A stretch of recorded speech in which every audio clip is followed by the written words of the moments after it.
kong ibalik ang pasasalamat at pinakamataas na papuri po sa Panginoong Jesus. Ako po si Jeffan from Mulabe Bible Study po. Kung babalikan ko po yung dati kong buhay, ako po ay isang manginginom. At yung tahanan ko po, doon po nagsiset up ng inuman. Hindi ko po lubos sa kalain na darating po itong panahon na to na itatakda po ng Panginoon na ang bahay ko po ay gagamit na bahay panalangin, bahay na pag-aaral po ng salita ng Diyos.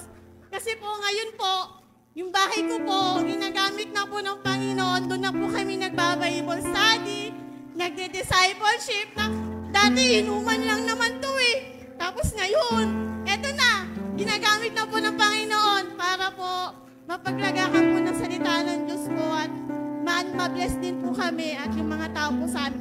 Actually po, yung Bible study po namin dati, pinaplano lang po namin itong ilabas.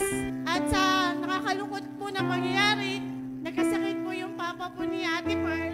Then, nung gabi po na bago siya mamatay, pinalangin ko po na, Lord, magpakilala ka po, gamitin mo po ang papa po ni Ate Pearl. Hindi po namin inaasahan na iba po yung plano ng Diyos eh. Nagpakilala nga po siya, pero sa masakit po na paraan, yun po yung pagkawala ni Papa. At doon po nagkaroon po ng 7 nights po na wake service po tuloy-tuloy sa Mulabe.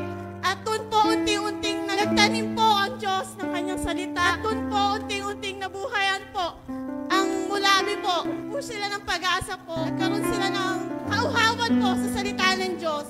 At after po ng pagkalibing ni Papa, alam niyo po yung mga tao, naghahanap po, kailan po ang Bible study? Sa lalong madaling panahon po, nilagay na po namin na umpisahan na po ang Bible study sa harap ng bahay ni Ate Pearl. 2 linggo na po at glory to God po. Marami po pa ang na-harvest ng Panginoong Jesus sa Mulabe. At nagpapasalamat po ako sa Panginoong Jesus kasi nagpadala siya ng mga masisipag, masisigasig na kanyang manggagawa para ihasin po ang banal na salita.